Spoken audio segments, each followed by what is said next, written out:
Hola, bienvenidos. Mi nombre es José Manuel López García. Comentario de la lógica de la psicología. Voy a realizar un comentario y una serie de análisis y reflexiones sobre el libro de Volker Keith y Manuel Tus titulado La lógica de la psicología, manual de instrucciones para saber por qué actuamos como lo hacemos. Voy a hacer un comentario de una especie de resumen de algunas de las ideas que aparecen en el libro, realizando mis propias contribuciones críticas, mis propias reflexiones sobre el mismo.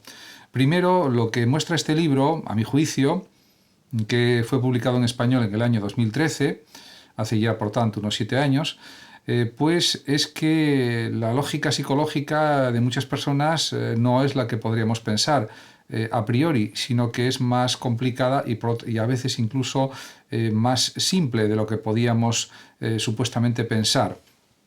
De hecho, estos dos investigadores, diríamos que psicólogos, escritores, etcétera, pues desarrollan el libro de una manera muy amena, con ejemplos, con análisis pertinentes sobre los ejemplos, etcétera. Primero, indicar quiénes son los autores, pues son Volker Keith y Manuel Tus. Keith es autor de varios bestsellers de no ficción, estudió Derecho y Psicología en Colonia, Alemania y en Nueva York, y actualmente trabaja como abogado y coach. Manuel Tus, por otra parte, estudió Psicología y Educación para Adultos en Colonia y Ámsterdam y tiene una consulta de psicología en Colonia. Dirige también el Instituto de Psicología Aplicada y es profesor en distintas universidades. Realmente, pues en la introducción al libro, tanto Keith como Tus indican que la psicología pues trata de explicar los comportamientos de las personas que nos rodean, y eso tiene una utilidad práctica muy alta porque nos hace ser unas personas más eficaces y también ayuda a nuestra plenitud personal. De hecho, el libro pretende ser una especie de instrucciones de uso, entre comillas, para hacer la vida más agradable y para otras finalidades también similares a la que acabo de decir. De hecho, los propios autores del libro insisten en que con unos cuantos truquillos psicológicos, como ellos mismos dicen, podemos mejorar y hacer más placentera nuestra vida cotidiana. Realmente, esto se aplica a muchas situaciones de la vida. Por ejemplo, en relación con las vacaciones, según estos autores, y yo estoy de acuerdo, es mejor para el nivel de felicidad de la persona que tenga más periodos de vacaciones durante un año que no que tenga un solo periodo de vacaciones, que puede ser generalmente en el verano. Por lo tanto, el inicio de las vacaciones, si hay distintos trozos de vacaciones durante todo el año, es mucho más satisfactorio para la mente humana que no que haya un solo periodo de vacaciones largo por año. Lo que pasa es que esto es difícil de combinar o recombinar, diríamos, en las circunstancias de los tiempos de trabajo existentes en la actualidad. Pero realmente parece una indicación adecuada y útil. Por otra parte, también el libro da una serie de indicaciones, de instrucciones, o de puntos de referencia para entender mejor a los demás, y entre ellos, por ejemplo, establecen los autores que es bueno decir a las personas términos positivos como agradable, divertido, interesante, amable, etcétera, porque eso hace que las conversaciones funcionen mejor, den mejores resultados de una forma comprobada y general por los estudios psicológicos que ya se han realizado y por las investigaciones de la psicología en general. En cuanto a la cuestión de la comparación respecto a las situaciones de vida de cada persona, los propios autores Keith y Tus dicen que a menudo únicamente la comparación hacia abajo nos permite reconocer las bellezas y los regalos que nos ofrece la vida y sentirnos agradecidos por ello. Por lo tanto, las comparaciones deben tener los dos polos, el polo superior y el polo inferior, para que, diríamos, las personas sientan que su vida es más gratificante o es mejor. Y, en último caso, siempre es mejor compararse con los que están en peor situación porque eso da, diríamos, más base psicológica de apoyo, más apoyo psicológico a la persona. Realmente, también, por ejemplo, ellos afirman que mantener la sonrisa en la cara no es un gesto vacuo, un gesto inútil, sino que es un gesto que provoca las emociones relacionadas con la sonrisa, que son las emociones de la alegría, de la satisfacción. Por lo tanto, ellos insisten en la alegría como un bello estado de ánimo y que eso debe potenciarse y promoverse en la vida de las personas. De hecho, pues señalan la famosa teoría del facial feedback que el conocido psicólogo Sylvan Tompkins desarrolló en los años 60 del siglo XX y que, dicho en pocas palabras, significa que nuestras vivencias emocionales también dependen de nuestros gestos mímicos, de nuestra mímica personal. Por lo tanto, según este planteamiento teórico del facial feedback, podemos hacer que las cosas nos vayan bien o mejor riéndonos simplemente o sonriendo, podríamos decir. Por lo tanto, lo mejor pues, sería ir por el mundo con una sonrisa en la cara, de acuerdo con esta teoría del facial feedback. Y esto además está demostrado por experiencias teatrales. Los propios actores son conscientes de que eso sucede en las representaciones que ellos desarrollan en su profesión como actores o como actrices. Y esto está pues, realmente confirmado por el teatro, por el cine, por la televisión, por las actuaciones, etc. Por otra parte, en el libro aparece también, entre otras muchas cosas, la cuestión o el tema de la profecía autocumplida, que puede proporcionar nuevos poderes a las personas en su vida cotidiana. Y esto se sabe porque se han hecho múltiples experimentos sobre la profecía autocumplida en distintos ámbitos de la realidad social, de la vida, etc. Y en el libro aparece un ejemplo referido a la enseñanza, que es una especie de experimento en el que se elige arbitrariamente a un grupo de escolares y se les dice que forman parte del grupo de los mejores, se entiende académicamente. Resulta que al acabar el curso puede comprobarse que su cociente intelectual ha aumentado. ¿Y esto por qué sucede? Porque todos los sujetos, todos los individuos tienen un deseo de armonía mental. Y en ese sentido, pues nos gusta pensar que vamos a mejorar, que vamos a progresar, que vamos a aprender más, que vamos a hacernos más inteligentes y, por lo tanto, con la profecía autocumplida, los alumnos que son señalados como el grupo mejor, pues se vuelven más trabajadores y más aplicados y adoptan automáticamente una conducta de acuerdo a la fama que tienen de ser mejores y por lo tanto es un ejemplo muy claro de profecía autocumplida. En este sentido, pues esto se ha comprobado en múltiples ocasiones.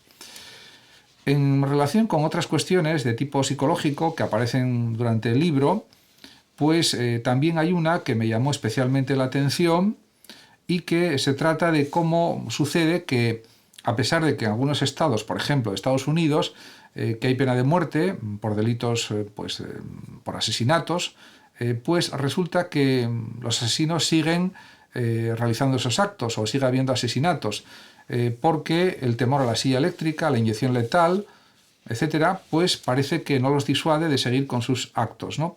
Y esto se explica claramente por la denominada en psicología ilusión de superioridad, que contrarresta el efecto intimidatorio del castigo.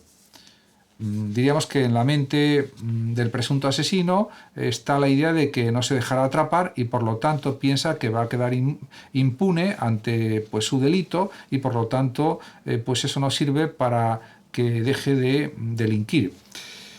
Por otra parte, también hay otra serie de efectos en psicología que se analizan en el libro con ejemplos de una forma muy clara y que, pues entre ellos, cabe destacar, por ejemplo, el efecto ancla, que supone también que en cualquier tipo de negociación, conversación, discusión, etcétera, conviene apostar siempre, diríamos, de una forma, diríamos, máxima.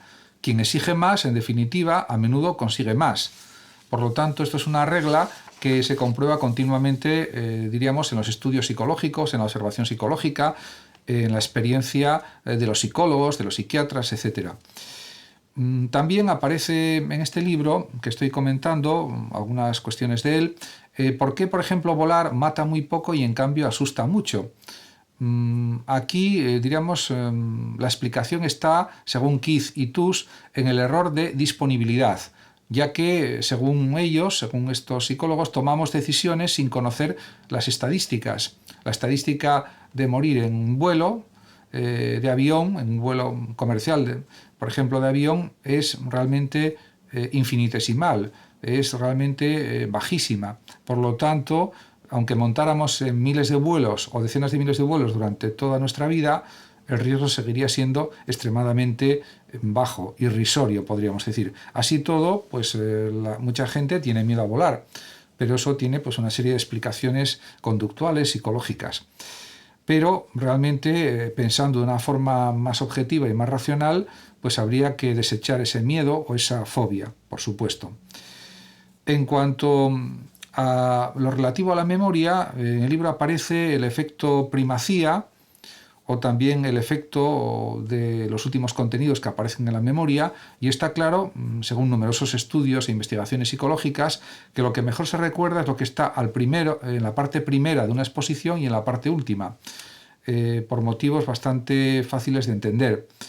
Porque la primera impresión, si es buena, queda mejor grabada en la memoria, y la última, pues también.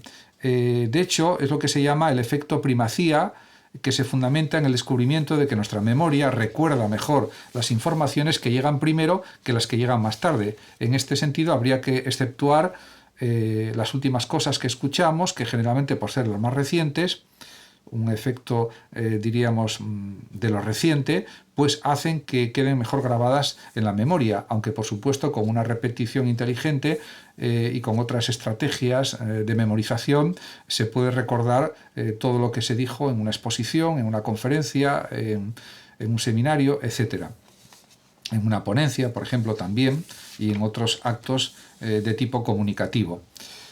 Realmente, en relación con esto último, en las discusiones en grupo se ha comprobado que la intervención, y va en relación con lo que acabo de exponer, es más efectiva, por ejemplo, en una ponencia que se imparte, si coloca un buen comentario al principio y al final de la reunión. Diríamos que también se puede pensar en el efecto halo, es un efecto que podríamos llamar efecto halo, efecto de belleza, y esto significa que la cercanía con las personas y la repetición de los contactos o de las relaciones con las personas, eso mejora generalmente la relación. De hecho, por ejemplo, en la búsqueda de trabajo, en todos los casos, según se ha investigado, con pruebas psicológicas, experiencias psicológicas, experimentos psicológicos, por lo menos es lo que dicen los autores, en todos los casos el solicitante de un trabajo con la foto más atractiva, más bella o mejor, salió mejor parado de la prueba para conseguir trabajo, aunque estuviera menos preparado que otra persona que aspiraba a ese mismo puesto laboral. Y esto, además, el efecto halo, el efecto de belleza, también se nota en otras facetas de la vida también. Pero, en cualquier caso, pues diríamos que es algo curioso y digno de mencionar.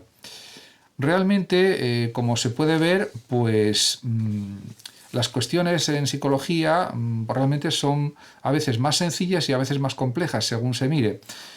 Por ejemplo, está el efecto de la simple exposición, que no solo se da cuando nos encontramos con personas. A nuestro cerebro está claro que le gusta ahorrarse trabajo. Y, por ejemplo, en el ámbito del marketing se ha comprobado que en una campaña publicitaria con un gran presupuesto, diríamos, si se ofrecen un anuncio en la radio, en la televisión o con carteles en las esquinas con una gran frecuencia o con la mayor frecuencia posible, nos influencia. De hecho, aunque a menudo no nos demos cuenta de forma consciente o inconsciente y no queramos admitirlo. Por lo tanto, diríamos que si ese anuncio es agradable a la vista, tiene un eslogan simpático, atrayente, etc., pues generalmente al repetirlo muchísimas veces eso influye de una forma clarísima en el deseo de compra de las personas y por lo tanto es efectivo. Por lo tanto, se puede ver cómo en el ámbito de la psicología pues hay muchas variables que intervienen, pero muchas veces las conductas de las personas son en parte predecibles, aunque por supuesto existe el campo de la libertad personal, que no se puede predefinir ni prever, pero realmente hay muchas conductas que sí se puede pensar que son más o menos definibles o que son entendibles a priori. Muchísimas gracias por su atención a todos. Saludos a los oyentes de Radio Sofando y Hablando de Filosofía de México, como siempre. Y por último decir que el que lo desee puede compartir este vídeo, darle me gusta o suscribirse a mi canal de YouTube. Hasta siempre. Gracias.